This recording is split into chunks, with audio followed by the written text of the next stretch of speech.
Hello, everyone. Welcome back into the Brad's Sports Prepcast. My name is Andrew Tinia here with the Eagle. Alongside me, Jake Weiss, Alex Miller. Guys, about a little over halfway through the year, halfway point for some teams. How are y'all kind of feeling now, heading into the second half of the year upcoming? Alex, I'll let you go first.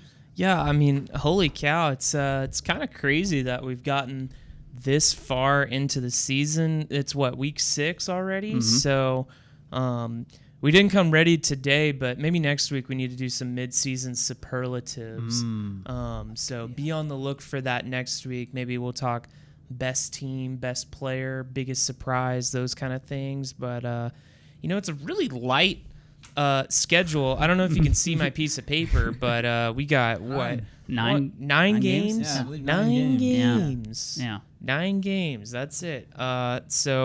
This is the time of year when, a lot of teams have their bye weeks. And so it just so happens that I guess, a third of our team or 2/3 of our teams just about have decided to do that this week. Yeah. So, well, that's the way it goes sometimes. I was going to say, the two things that have surprised me the most, one is week 6, Mhm. and then 2, how many teams have bye weeks. So, I'm shocked that we've only got 9 teams playing. I mean, it's funny, you sent me that schedule Monday. We're like, hey, I helped you out here. Here's the schedule. And I was like, I got to admit, Andrew, I was kind of thinking, like, Andrew, you missed a couple teams. Like, did you forget who's in the area? And then I was looking at myself, and I was like, no, Andrew's right. Well, everybody's on a bye. So, a weird week, but there's still a lot of good games, even with a lighter slate, I think. Yeah, absolutely. Well, hey, and before we get going, too, because it's a light slate of games, let's just take a moment to mention some big news this week. The passing of Merrill Green, legendary coach at Bryan High, who passed away at the age of 94. I think that was on Sunday. Yeah. And, Bryan High, for those who don't know, it opened in 1971 after Stephen F. Austin High School and Kemp High School merged following desegregation. And so, he was there the year after they got started there at Bryan High and was there for 20 seasons. And so crazy stories with him. He played for the legendary Bud Wilkinson at Oklahoma, was part of the 1950 national championship team. He coached at Abilene Cooper, where he coached Randy Allen, who's the active winningest coach in Texas high school football history right now at Highland Park. Yeah. Fun Did not fact. know that. Who actually coached under Merrill Green, probably his most prominent coach in the coaching tree. And, he's a member of the Texas High School Coaches Hall of Fame and had an overall record of 197, 82, and 90. And, beyond the football field, too. Very active in the community, served on Bryan School Board, was school board president, was very active in his church, part of the Rotary Club, and so just an amazing guy who did a lot of great things for this community. And so, he lived a full life, of course, but obviously there's some mourning so in the Bryan community this week. So I just hope that, people, in a time of sadness can remember the impact in that he had in this community over decades worth of time. Absolutely. So. Prayers up to the family for healing on that front. We will transition now into the slate this upcoming week, from last week. We'll fast forward. We'll go back to last week. I want to go to you first at Consol. You were at the game against Austin Anderson. It was kind of a tight game in the first half, and then Consol kind of blew it open in the second half. Talk to me about what you kind of saw and how they kind of were able to get that game open in the second half. Yeah, so it's kind of ironic because everything we talked about last week on the podcast, what we were worried about with Consol, kind of came true because, I talked to Coach Min afterwards, and I said, because Consol, for those that weren't there, didn't see, Consol put up 28 points in just the third quarter. So I asked, and I guess that was actually, they didn't score anything in the fourth. So, yeah, all 28 points in the second half came in the third quarter. So I just straight up asked Coach, I said, hey, what was your halftime speech? Because, I need that speech to get out of bed in the morning because it worked, better than an alarm clock, right? What'd you tell him? And he just said, hey, there was no speech. We just knew. The players really just knew, hey, that wasn't our best brand of football. They knew what kind of adjustments to make. Coaches knew what adjustments to make. So it was just a couple tweaks, a couple things, small things here and there, and it worked. I mean, and the second half was kind of kind of what we've seen from Consol all year. You know, special teams got a touchdown. Defense made big plays. They got a touchdown. The offense did its thing. I mean, it was really just that quarter kind of just was a good encapsulation of what Consol's kind of done and what we talked about all season. I mean, all three phases of the game, special teams, offense, defense, was all just really rolling. And Coach Schmidt even admitted, you know, hey, our players knew at halftime that wasn't the best. First half, you know, it was 21-21. Mm-hmm. They knew that wasn't our best, you know, half of football. He said, hey, I think we might have been, you know, a little slight hangover there from the College Station win, which makes sense because, I mean, as we talked about last week, that was a huge win. Yeah. Probably be pretty hard to go, hey, we just had this huge win, guys. Now we got to quickly turn the page. That's pretty hard to do. And I think not just at the high school level, but I bet you there's some college teams that have the exact same thinking sometimes, you know, when, hey, they have a big win. It's kind of hard sometimes to turn the page right away. But, you know, credit to Consol. They did it in the second half and got the win. Now they get to enjoy their bye week, undefeated in district and in the regular season. So I know I've seen clips over social media. I'm sure you guys have well. We know they're working. Yeah. You know, I've been seeing a couple of people putting some big old numbers up on squad and power clean. Shout out Will Hargett. Yeah, I was going to say he had his, what was it, PR, I think? Yeah. Yeah, so I know they're working, but I'm sure they're happy this week to get, you know, a well-deserved bye. Shout out Coach Robertson as well. He's the one that's supplying all the videos, so he kind of gives me ideas of what they got going on. Thank you, Bill. Yeah. Thank you. Absolutely. I also want to bring up this. It seems like every single week at this point, the special team just finds ways to make plays. What have you kind of seen from Consol special teams? It seems like it's a new guy every week. As Wesley Couch has been like one of the top guys, but what have you kind of seen from the special teams? Whether the speed or just the scheme, what have they kind of done the special teams to kind of make some big plays? Oh, I mean, I just say they're opportunistic, like, and they don't back down either. Like, I mean, that punt block. I mean, I asked Wesley, like, he kind of just shrugged. It was kind of like, yeah, you know, no big deal. Like, it wasn't something like, wow, I didn't think we were gonna block a punt. It was just kind of like, yeah, I went for it, beat my man, blocked it. I mean, heck, he even thought too. He was so kind of nonchalant about it. He was just kind of like, yeah, I thought Cameron Vines was gonna pick it up. Like, Cameron Vines could have picked up that ball. He instead, you know, went for the block. So shout out Cameron Vines, which is what he said too. He was like, you know, I just picked it up, ran it in, and just touchdown. Like, kind of just, you know, no big deal, basically. Walk in the park for them. Well, this is going to hurt Jake's feelings a little bit because he's an Auburn grad. But the greatest football coach of the modern era, Nick Saban, what was a hallmark of all of his teams? Opportunistic plays on defense and special teams. Yeah. You know, it seemed like every year A&M played Alabama and lost, there was some big play or plays that Alabama would make on special teams or on defense and get non-offensive touchdowns or non-offensive points that would kill A&M's chances of winning. Mm-hmm.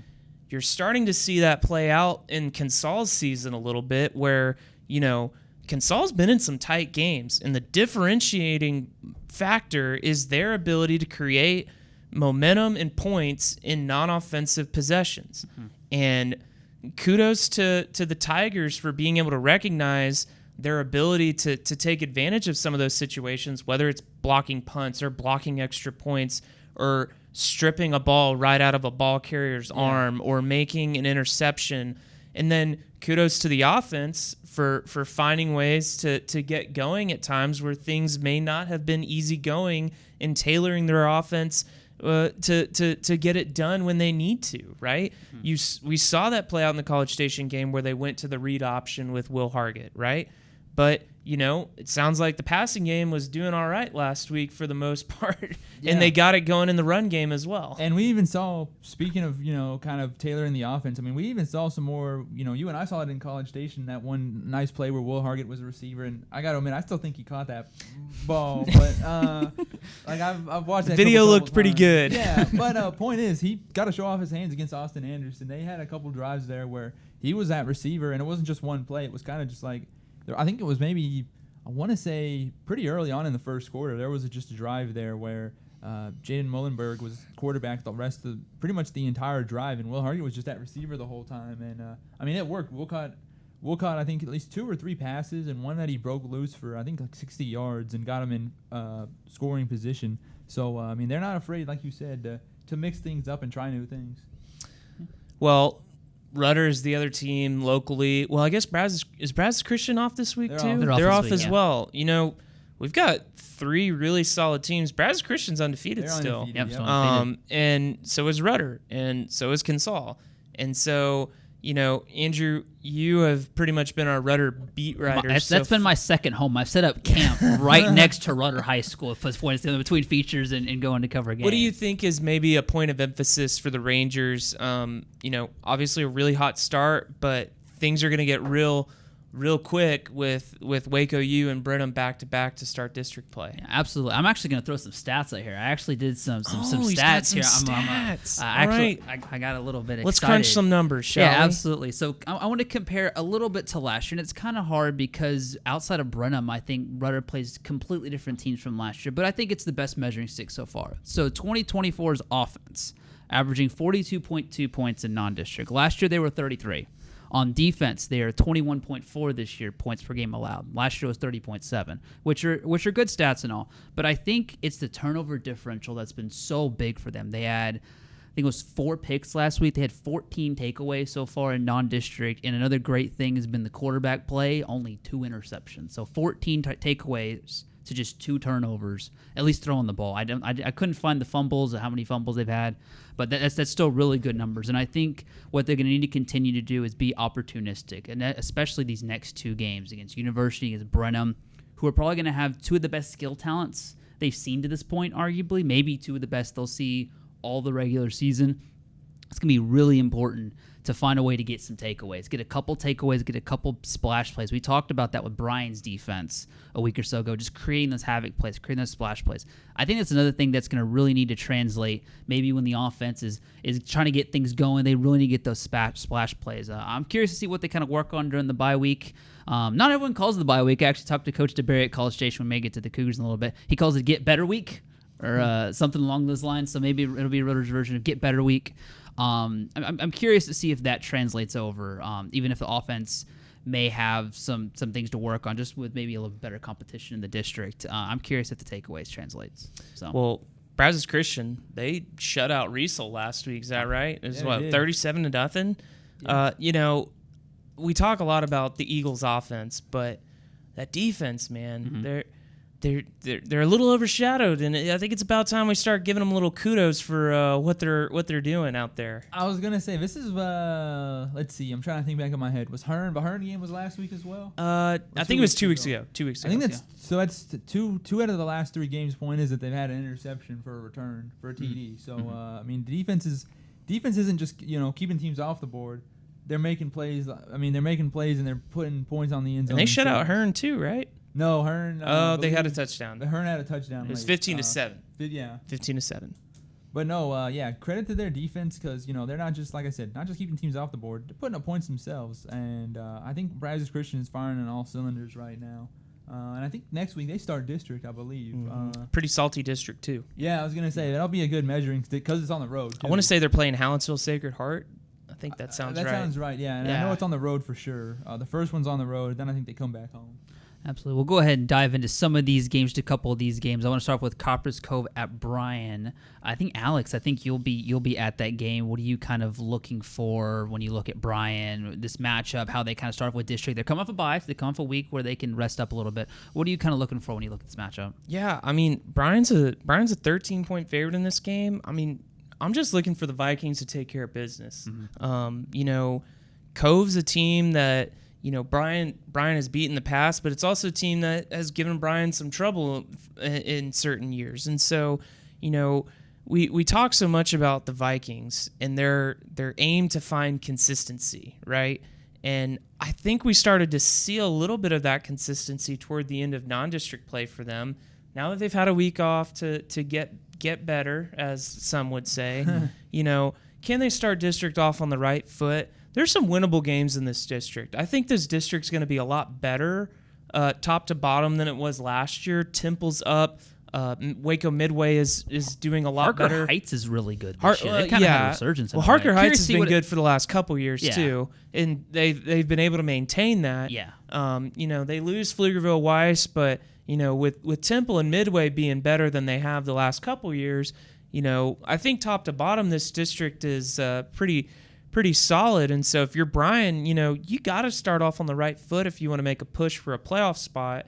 And I think that's certainly the Vikings' aim, and something they're very much capable of doing is getting a playoff bid. Yeah, Absolutely, and you mentioned it. They are a 13-point favorite. These are games you can't let these go to the wayside because there's not many games in these situations where you're going to be this much favored just because how competitive the district is. Absolutely, you'll be heading out to Pflugerville for College Station, Pflugerville, Hendrickson. What are you kind of looking for? College Station coming off an overwhelming win over Kyle Lehman. I think Consol plays Lehman after the bye. Am I correct on that? Man, they're not good. So Lehman Not good. I'm sorry. It was a 66-0 win. Big plays kind of everywhere for College Station. For you, what are you kind of looking for? The College Station kind of got in the meat of the schedule, a big test early on, maybe a little bit easier now. They've got the late bye at the end of the year. What are you kind of looking for now as College Station heads in this different aspect of the season? Man, well, I hate to just say keep it simple, but I'll just keep it simple with my answer. Last time I watched College Station was the Consol game. Mm-hmm. So I haven't covered them a ton this year. So really, I'm just looking to see them keep improving. Mm-hmm. Kind of from what I saw against Consol, just kind of keep trucking on. Keep improving. They're kind of playing with house money in a way because they're right now I think they're second in the district, but their sole possession is second, right? Well, I Weiss? think Hendrickson's actually undefeated. Okay, never mind then. I think they haven't played some of those top teams. Top though. teams, yeah. Yeah. Okay. Yeah, but- like Anderson kind of drew the short stick, whereas I think Anderson will be competing for a playoff spot. Yeah. They had to play College Station and Consol, boom, boom, right off the bat. Obviously, Weiss lost to Consol, but they've rebounded, and then College Station loses to Consol. Holy cow. Words are hard. Anyway, keep going. Well, I guess with that in mind, and I'm glad somebody pays attention to the district standings, I guess, then, because I obviously don't. But no, I guess with that in mind, then, for College Station, throw out everything I said, folks. Still keep it simple, though. But yeah, if Hendrickson's undefeated, then for College Station, go on the road, get a win. I think back to the Weiss game when I was talking to Coach Schmidt. This is a weird analogy, so stick with me since we're talking about College Station. But, he said after that game, hey, it wasn't the prettiest game. Consol only won by 6, but he said, hey, we just went on the road and we went 1-0 in district. So for College Station, like I said, just go on the road, take care of business. Hey, you go 1-0 that week in district.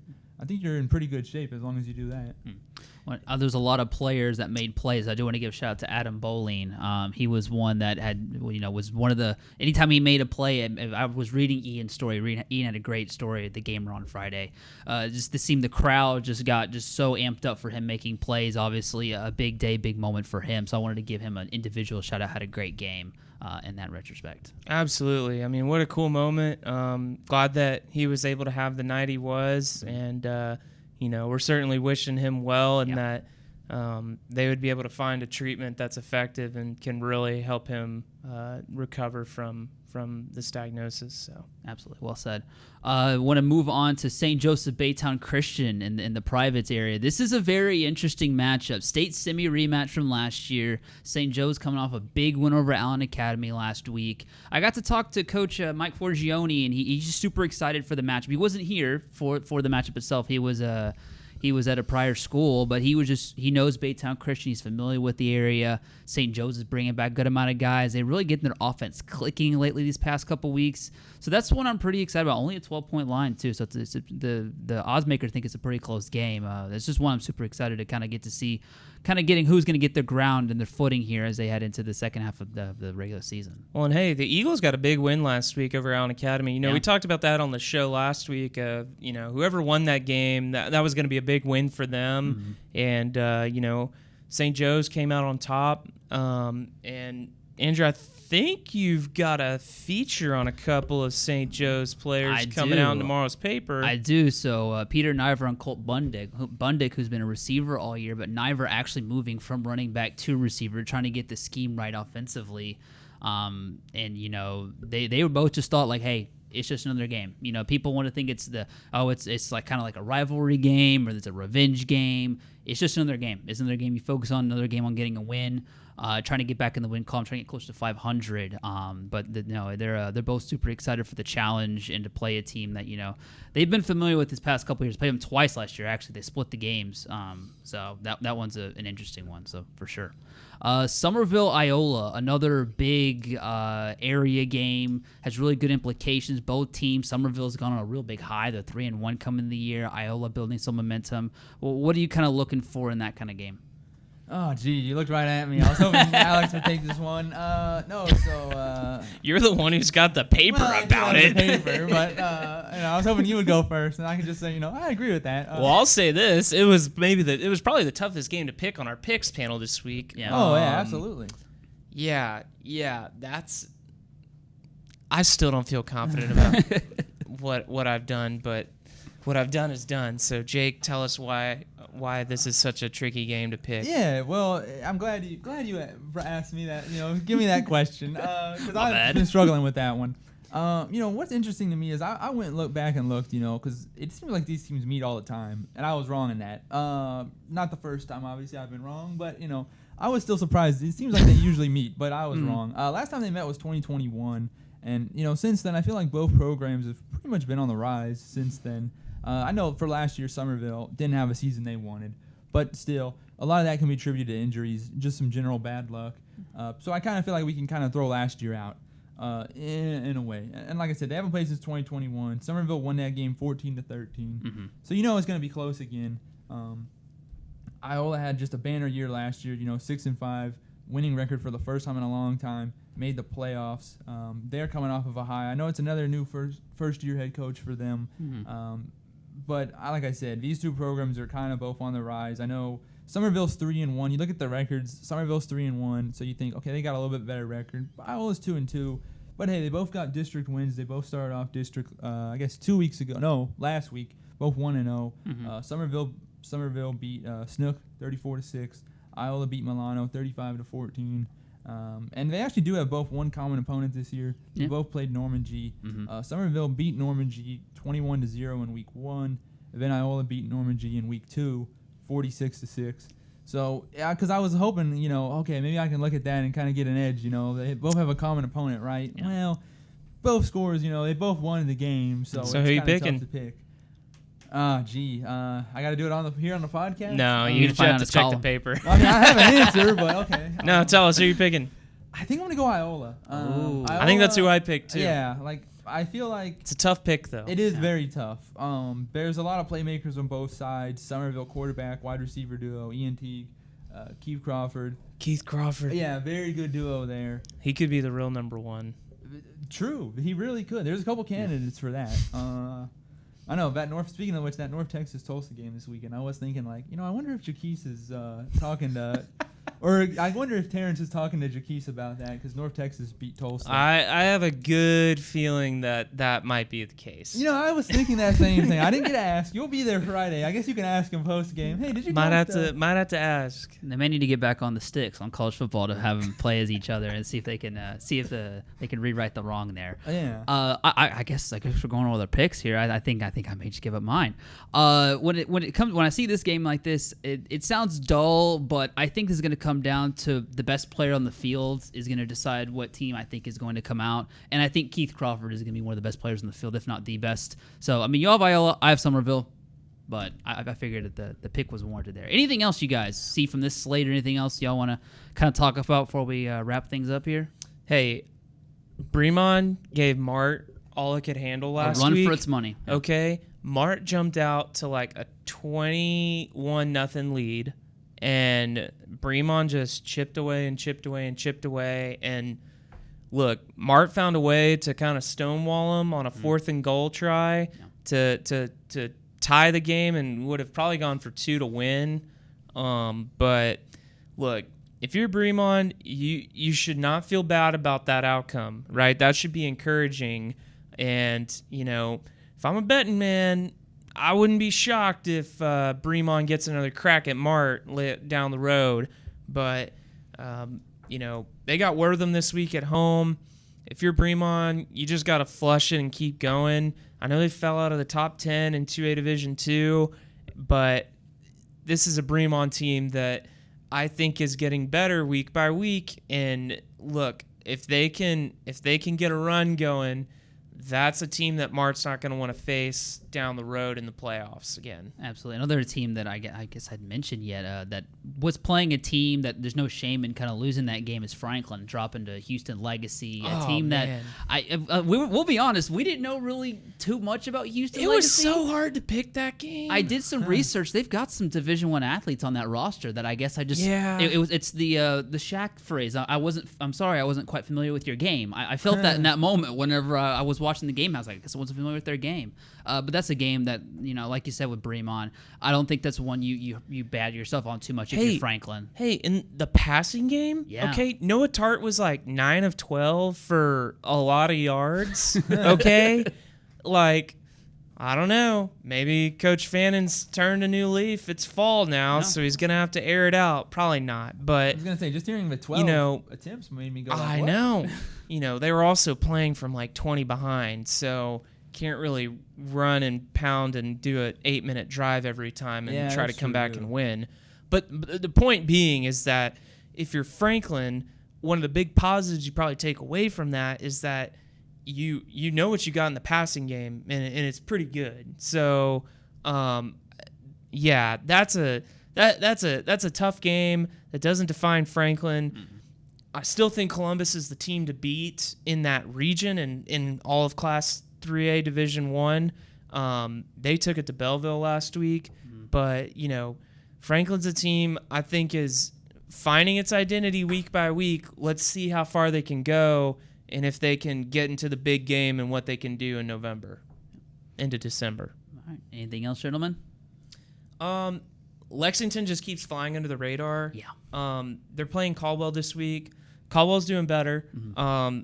And this is a game I picked Lexington to win for sure, but we're going to look up at December and be like, there's Lexington. There they are. Yep. Unless something crazy happens, but they just keep stacking wins. They're good, man. They're really good.